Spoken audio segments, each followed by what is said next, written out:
Calculate net profit before tax and extraordinary items of the Premier Sales Limited from its balance sheet as at 31st March 2016 and 31st March 2015। ठीक है, तो फिर से हमें क्या calculate करना है, नेट प्रॉफिट, और वो भी बिफोर टैक्स। हमें कौन सा प्रॉफिट कैलकुलेट करना है, नेट प्रॉफिट बिफोर टैक्स। तो पहले देखते हैं इस साल का नेट प्रॉफिट दे कितना रखा है। तो देखो इतनी बड़ी बैलेंस शीट में फटाफट से ऊपर रफली देखते चले जाओ, share capital, reserve and surplus. देखो फर्स्ट पॉइंट है इक्विटी एंड लायबिलिटीज, और फिर उसके बाद है शेयर होल्डर फंड। ऊपर जो बैलेंस शीट दे रखी है, बैलेंस शीट के अंदर फर्स्ट हेडिंग देखो इक्विटी एंड लायबिलिटीज, और उसके अंदर लिखा हुआ है शेयर होल्डर फंड, और शेयर होल्डर फंड के अंदर बी पॉइंट पर लिखा हुआ है रिजर्व एंड सरप्लस। तो देखो सरप्लस के अंदर लिखा हुआ वो मिलेगा तुम्हें balance in statement of profit and loss.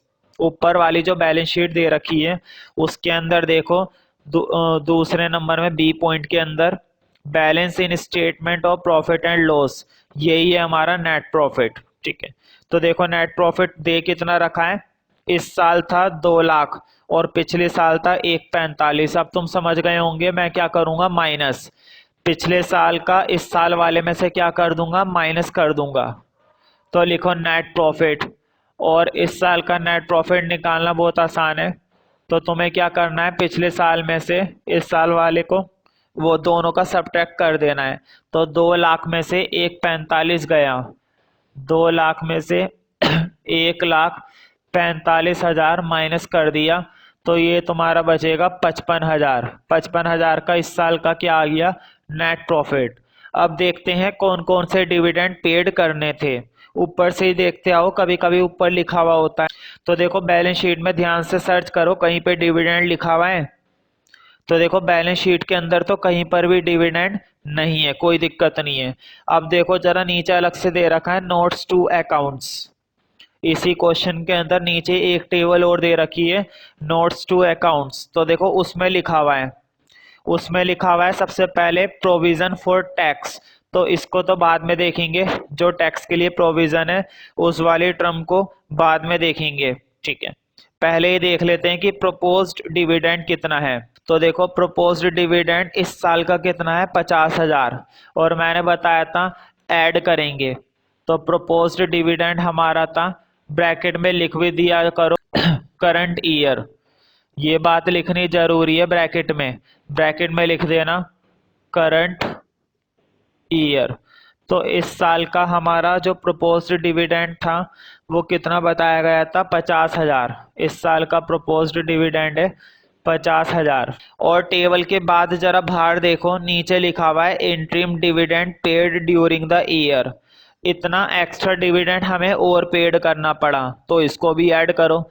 जितना भी एक्स्ट्रा डिविडेंड अगर हमने पेड करा है उस डिविडेंड को भी वापस ऐड कर दो। तो कितना एक्स्ट्रा पेड करना पड़ गया है वो भी ऐड करो, और यही लिखना ऐड इंटरिम डिविडेंड।